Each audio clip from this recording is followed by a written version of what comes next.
The heavy Persian rug slid aside. My father's hidden safe lay open beneath it. My childhood diaries were inside, every page slashed with red ink, my emotions graded like homework.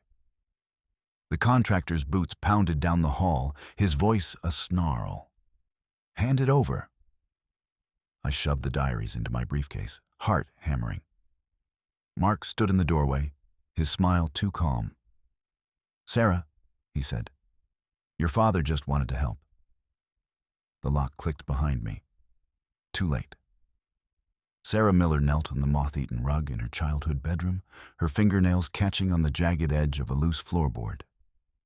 The wood groaned, protesting as she pried it upward to reveal the cold steel of a digital keypad. Her pulse thudded against her ribs, a rhythmic drumming that seemed to echo in the oppressive silence of the Connecticut estate. She punched in her mother's birthday, 0412, and the mechanism hissed open with a sound like a dying breath. Inside sat a stack of leather-bound journals. Sarah pulled the top volume out, the scent of old paper and cedar filling her lungs, sharp and nostalgic. These were the diaries she thought she'd lost during the movie 10 years ago, the private chronicles of a girl trying to find her footing in a world dictated by her father's clinical precision. As she flipped through the pages, her thumb froze. Red ink bled across the margins of her private teenage thoughts. Beside an entry about her first heartbreak, a precise, slanted hand had scribbled, "Emotional instability noted. Monitor phone records." On another page, detailing a secret trip to the city, the same red ink circled her friends' names. "Check backgrounds. Discontinue these associations." Her father, Dr. Robert Miller, hadn't just watched her grow, he had graded her existence. Every adolescent fear, every whispered hope, had been subjected to his surgical paternalism. He had treated her development like a lab experiment, marking her failures in the same ink he used to sign medical charts. The floorboards creaked in the hallway. Sarah's grip tightened on the spine, the leather crinkling under her touch. The air in the small room grew thick, smelling of dust and betrayal. She shoved the book into her waistband, the sharp corners digging into her skin, and pulled the rug over the hole. Her hands trembled as she stood to face the door, her mind racing to reconcile the man who tucked her in with the man who had secretly audited her soul. The door handle turned, and Mark Stevens stepped into the room. He offered that golden boy's smile, the one that had always felt like a warm blanket, but now seemed more like a shroud. He looked at Sarah, noticing the slight tension in her shoulders, the way she stood too stiffly against the vanity. "Sarah, you've been up here for an hour," Mark said, his voice smooth and comforting. He walked toward her, his footsteps silent on the thick carpet. "Your dad is worried. He's still in the hospital, but he's calling every 20 minutes for an update on the house." Sarah felt the weight of the journal against her hip. She needed an ally. She needed someone to see what she had seen, the red-inked evidence of her father's obsession. "Mark, look at this," she whispered, pulling the journal from her waistband. Her voice was thin, brittle. "I found them. My old diaries. He graded them, Mark. He was monitoring everything." Mark took the book, his eyes scanning the red ink. For a moment, his expression shifted, a flicker of something that might have been pity. "He's a doctor, Sarah. He cares about your mental health. He probably thought he was helping you process things."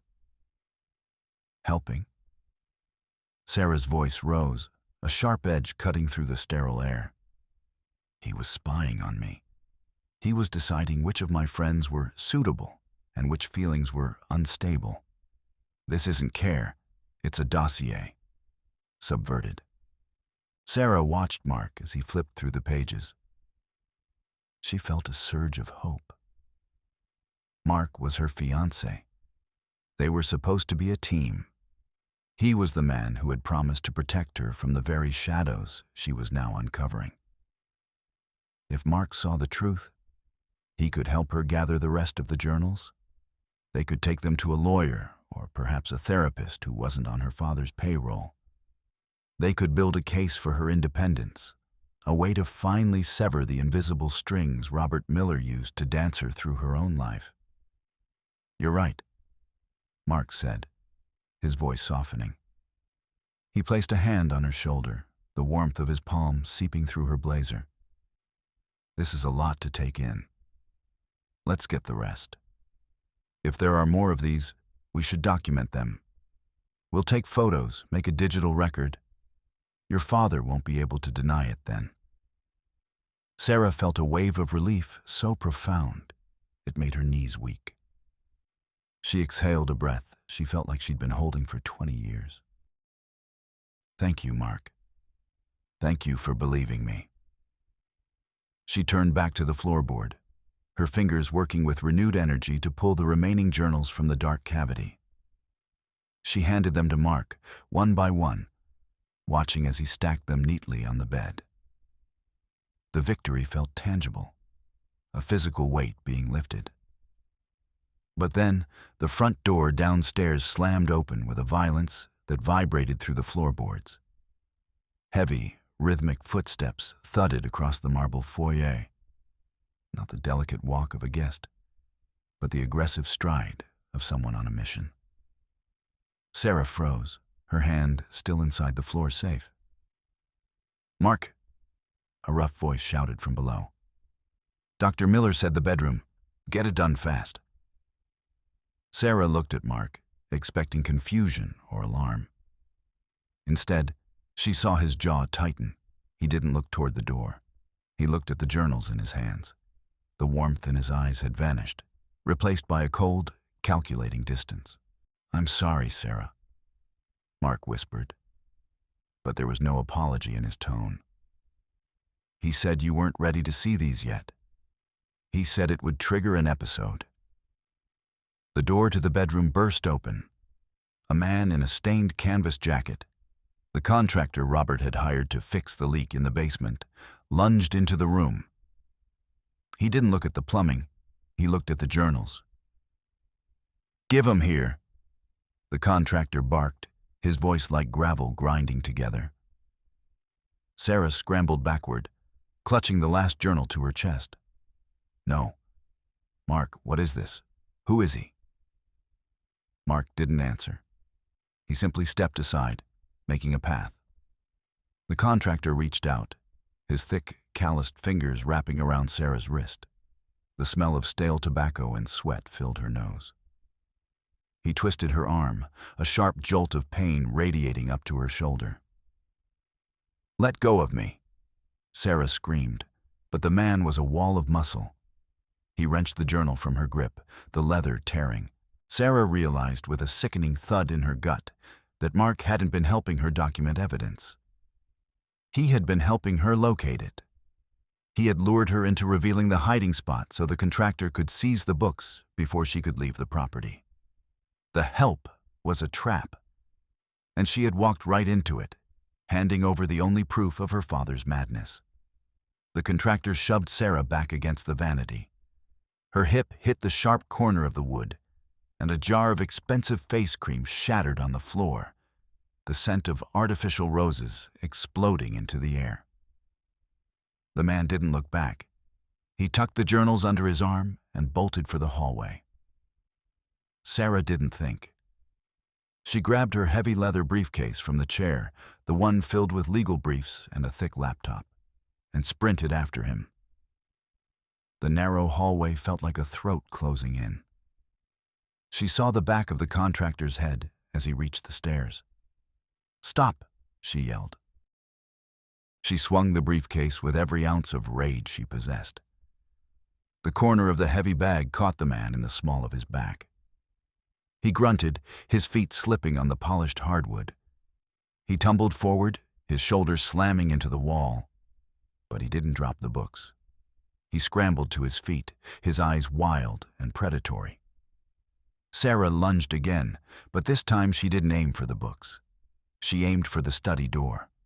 She threw herself inside the mahogany-paneled room and slammed the heavy oak door shut, throwing the bolt just as the contractor's weight hit the other side. The wood groaned under the impact. She was panting, her breath coming in ragged gasps that tasted like copper. The room smelled of old paper and the faint, lingering scent of her father's expensive pipe tobacco. She was trapped, but she had the one journal she'd managed to tuck into her waistband during the chaos. She leaned against the door, the rhythmic thumping of the contractor's fists against the wood vibrating through her spine. 1, 2, 3, 4. She counted under her breath. She had to keep the sequence. She had to stay in control. "Sarah, open the door." Mark's voice came from the hallway, calm and terrifyingly reasonable. "You're having a breakdown. You're hurting people. Just give us the last book and we can call the doctor. We can fix this." "Fix it?" Sarah spat, her voice trembling. "Like you fixed my life?" "How long, Mark? How long have you been reporting to him?" "He's your father, Sarah. He knows what's best for you. He's been curated your career because he knows how fragile you are." "Chicago? That promotion?" "He made that happen. He talked to the partners. He ensured you had the right cases." The revelation hit her like a physical blow. Her success, her hard-earned reputation at the firm, it wasn't hers. It was another chapter in her father's book, edited and polished by the man she thought she loved. She looked around the study. The grandfather clock in the corner ticked with a heavy, mechanical thump-tack, a sound that felt like it was trying to override her own heartbeat. She saw the window. It was a long drop to the rose bushes below, but the rain was starting to fall, turning the garden into a blur of gray and green. She grabbed the journal, shoved it into her blazer, and moved toward the window. She wouldn't let them take this. It was the only piece of herself she had left. The rain was a cold shock against her skin as she slid out onto the trellis. The wood groaned, the wet vines slick under her fingers. She could hear the shouts from inside the house, the sound of the study door finally giving way. She dropped the last few feet, her heels sinking into the mud. The smell of wet earth and nightshade rose up to meet her. She ran. Her breath was a series of white plumes in the chilly evening air. She reached her car, her fingers fumbling with the keys. The engine roared to life, the headlights cutting through the gloom. As she backed down the long, winding driveway, she saw Mark standing in the doorway, his silhouette framed by the warm, deceptive light of the house. He didn't chase her. He just watched, his hands in his pockets, as she disappeared into the dark. Sarah drove until the estate was a distant memory in her rearview mirror. She pulled into the parking lot of a 24-hour diner, the neon sign flickering with a hum that set her teeth on edge. She sat in the driver's seat, the dome light pulsing rhythmically, a fault in the wiring she'd never noticed before. It cast her face in alternating shadows, making her feel like a stranger to herself. She pulled the journal from her blazer. Her hands were shaking so violently she could barely turn the pages. She found the entry she was looking for, the day her mother left. July 14th, her teenage self had written. "Mom said she couldn't breathe here anymore. She told me she loved me, but she had to go. She promised she'd send for me." And there, in the margin, was the red ink. Delusion. Patient experienced a febrile seizure. Mother's departure was explained as a medical necessity. Corrected narrative. Mother was unstable and abandoned the family. Reinforce this daily. Sarah's throat tightened. The air in the car felt thin, smelling of old leather and the metallic tang of her own fear. "Corrected narrative," she whispered. Her father hadn't just monitored her life. He had rewritten her memories.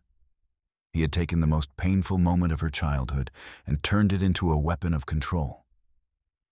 She looked at the glove box.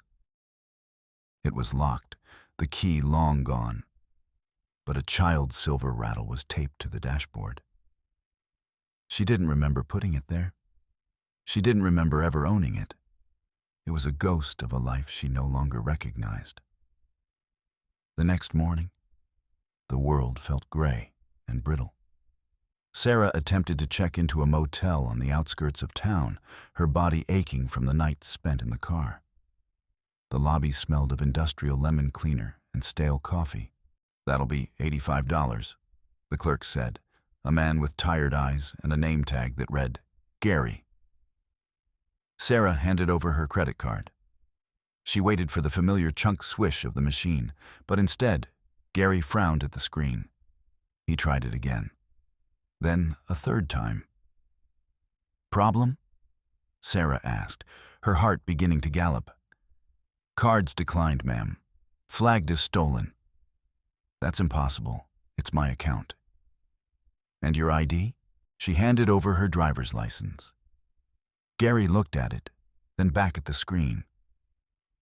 "System says this ID is associated with a person reported as missing and mentally endangered. Says here you might be having a medical emergency." Sarah felt the walls of the lobby closing in. Robert. He hadn't just taken her journals.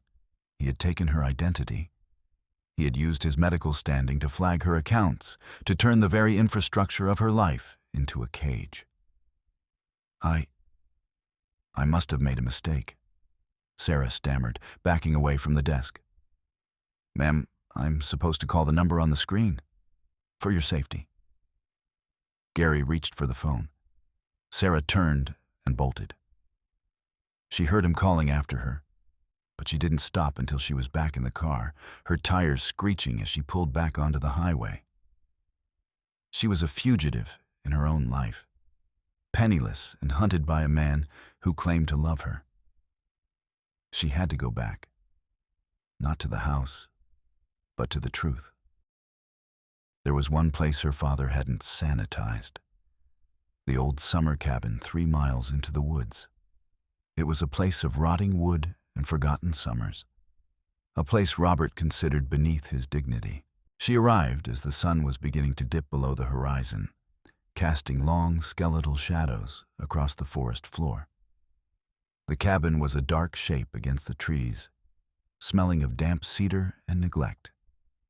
She broke a window to get in, the glass shattering with a sound like a gunshot in the still air. Inside, she went straight to the floorboards beneath the old, upright piano. Her mother had once told her that the best place to hide a secret was under a song. She pried the wood up, her fingers bleeding, and found it. A small, rusted tin box.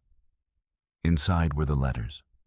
Real letters, not the corrected versions her father kept in his safe.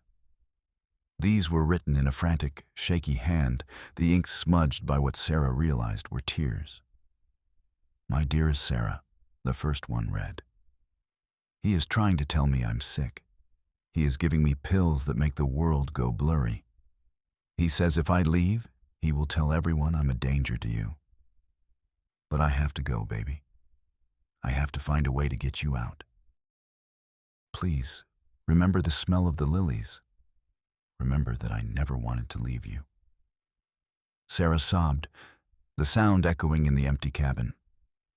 The smell of the lilies. Her father's estate was full of them, a scent she had always associated with care. But now she realized it was the scent of her mother's erasure. "I remember," she whispered, but the silence of the woods was broken by the crunch of gravel. Headlights swept across the cabin walls, blinding her. A car door slammed, then another. "Sarah." Her father's voice drifted through the broken window, calm, melodic, and utterly terrifying. "We know you're in there. You're overwrought, honey. You've found some old things that you're misinterpreting. Let's just go home and recalibrate." Sarah clutched the letters to her chest. She looked for another exit, but the cabin was a trap. The only door was the one her father was now standing in front of. Robert Miller stepped into the room. He looked impeccable, even in the dim light of the cabin. His silver hair was perfectly combed, his white shirt crisp and numbered. He held a heavy mahogany cane, the silver head of a wolf glinting in the moonlight. "Give me the box, Sarah," he said, his voice a soothing drone.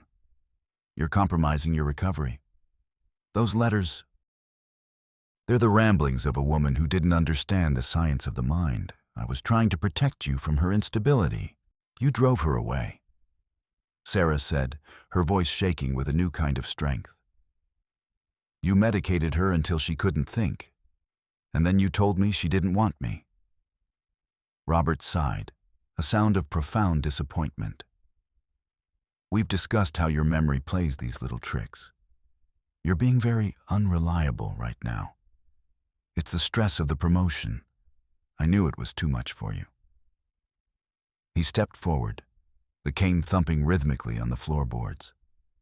Thump, thump, thump. He was closing the distance, his eyes unblinking, clinical. "I'm not going back," Sarah said. "Oh, Sarah, you have no money. Your career is a fiction I authored. Your fiancé is waiting in the car to take you to a facility where you can finally get the clarity you need. You have nowhere else to go." He reached out, his hand steady and cold. He took the tin box from her unresisting fingers. Sarah watched, paralyzed, as he walked to the small wood-burning stove in the corner. He struck a match. The flame flickered, a tiny point of light in the darkness. "No," Sarah whispered. He dropped the letters into the stove. The old paper caught instantly, the edges curling and turning black. The smell of burning history filled the room, a bitter, acrid scent that made Sarah's eyes water. "There," Robert said, closing the stove door. "The narrative is clean again. Now let's go." Subverted, Sarah felt a strange, cold calm wash over her. She knew Robert's tactics. He relied on her feeling small, feeling unstable. But she was a litigator. She knew how to find the crack in a witness's testimony. She looked at the door. Mark was standing there, looking like the hero of a story he hadn't written. "Mark," she said, her voice steady. "You know this is wrong. You saw the red ink. You saw what he did to my diaries. You can't let him do this to me. Think about the life we were going to have. If you help me now, we can walk away from him. We can start over somewhere he can't reach us." She saw Mark hesitate. His eyes darted to Robert, then back to her. This was the moment, the logical move. Mark loved her, or at least he loved the idea of her. If she could appeal to his conscience, she could break her father's hold. "He's right, Sarah," Mark said, and for a second, she thought he was going to step toward her. He reached into his pocket and pulled out a folded piece of paper. "I've been thinking about what you said, about the truth." Sarah felt a spark of hope. "Exactly. The truth, Mark. Just tell the truth." Mark walked toward her, handing her the paper. He smiled, that same warm, golden boy smile. "I've already taken care of it. I've prepared a statement. I realized that the only way to protect you was to make sure the right people knew what was happening." Sarah took the paper, her heart soaring. She imagined it was a confession, a list of Robert's crimes, something she could use to reclaim her life. She looked at Mark, seeing the man she had fallen in love with. "Thank you," she whispered. "Thank you for choosing me." She unfolded the paper. Her eyes scanned the lines, and the world began to tilt. It wasn't a confession. It was a legal petition, signed by Mark Stevens and witnessed by Dr. Richard Sullivan. "I, Mark Stevens, hereby attest that Sarah Miller has demonstrated increasingly erratic behavior, including paranoid delusions regarding her father, Dr. Robert Miller. She has expressed a desire to self-harm and has destroyed valuable family records in a fit of hysteria. I support the immediate clinical intervention and involuntary commitment of Sarah Miller for her own safety. Asterisk, the words blurred. Mark? It's for the best, honey, Mark said, his voice as smooth as silk. I've already filed it with the county clerk.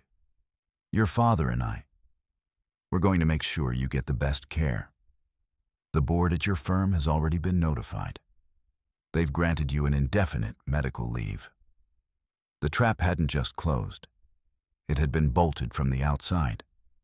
By seeking Mark's help, she had given him the opportunity to provide the final evidence Robert needed to strip her of her legal rights. Her appeal to his conscience had been the very thing that allowed him to finish the script. She wasn't just a daughter being controlled. She was now a patient being managed. Robert stepped beside Mark, placing a hand on the younger man's shoulder. You see, Sarah? Even the people who love you see the truth. You're not a lawyer right now. You're a daughter who needs her father. Sarah looked at the two men, the architect of her prison and the man who had built the walls. The air in the cabin smelled of smoke and betrayal. She felt a cold, hard knot form in her chest. I'm not a patient, she said, her voice low and dangerous. And I'm not your project. She didn't wait for a response. She lunged for the door, but Robert was faster than he looked. He swung the mahogany cane, the heavy wood catching her across the shins. She collapsed, the pain a white-hot flash that blinded her for a moment. Take her to the car, Robert said, his voice losing its melodic tone. The nursery's ready. The nursery was a room Sarah hadn't entered in 20 years. It was at the end of a long, narrow hallway in the estate's east wing, a place of soft pastels and the cloying smell of stale baby powder. The windows were bolted shut, and the heavy velvet curtains were thick enough to swallow the sun. Sarah lay on the oversized crib, a mocking replica of her childhood bed, built to hold an adult woman. Her legs throbbed, the skin bruised a deep purple where the cane had struck. She was alone. The silence was absolute, the soundproofing foam behind the wallpaper absorbing even the sound of her own breathing. She felt like she was buried alive. 17, 18, 19, she whispered, counting the steps she had taken down the hallway before they pushed her inside. She had to keep the numbers. They were the only things Robert couldn't edit. She looked around the room. There was a vintage lamp on the bedside table, its brass base tarnished with age. She reached out, her fingers trembling, and unscrewed the bottom. Inside, she found a length of copper wire, thin and pliable. She remembered being 14, locked in her room after Robert found her unstable for wanting to go to a concert. She had spent 3 nights teaching herself how to pick the lock with a hair clip. Robert had never known. He thought he had broken her, but she had always kept that one small secret. She sat on the floor, the cold concrete leaching the heat from her body. She worked the wire into the lock, her ears straining for the telltale click. Scritch, scritch, scritch. The sound came from the hallway, not the lock. It was the sound of scrubbing. Nurse Kimberly was outside, washing the doorknobs for the 3rd time that hour. The rhythmic sound was a reminder of the ear purification Robert demanded. Sarah waited until the scrubbing faded. She twisted the wire, feeling the tumblers shift. Click. The door swung open a fraction of an inch. She slipped out into the hallway, her bare feet silent on the carpet. She moved like a ghost, heading toward the study. She could hear voices coming from the floor below, Robert and Mark, celebrating their victory with a bottle of expensive scotch. "She'll be fine once the medication kicks in," Robert was saying. "A few months of quiet, and she'll be the daughter I intended her to be." "And the firm?" Mark asked. "I've already spoken to Thomas Wright. He's happy to have the distraction removed. He'll appoint you to her caseload by Monday." Sarah felt a surge of cold fury. She didn't head for the front door. She headed for the study. She needed more than just an escape. She needed an ending. She found her phone in the desk drawer, where Robert had hidden it. She turned it on, the screen's glow a tiny beacon in the dark. She hit record and tucked it into the shadow of a heavy book on the desk. Then, she stepped out onto the balcony overlooking the foyer. "Is that the plan, Dad?" she called out, her voice ringing through the house. "You steal my career and give it to the man who helped you kidnap me." Robert and Mark froze, looking up at her. Robert's face twisted into a mask of clinical concern. "Sarah, you should be resting. The medication—" "There is no medication, Robert. There is only you. You edited my mother out of my life. You edited my friends out of my diaries, and now you're trying to edit me out of my own future. Tell me, does the red ink feel good? Does it make you feel like God?" Robert stepped into the center of the foyer, his eyes flashing with a cold, terrifying rage. "I made you, Sarah. I took a broken, emotional girl and I gave her a mind like a scalpel. I gave you the career you have. I gave you the life you're living. Without me, you are nothing but a collection of unstable impulses." "I'd rather be unstable than a puppet," Sarah said. "You have nothing," Robert shouted, his voice finally breaking its melodic drone. "I've burned the letters. I've frozen the accounts. I have the statement from your fiancé.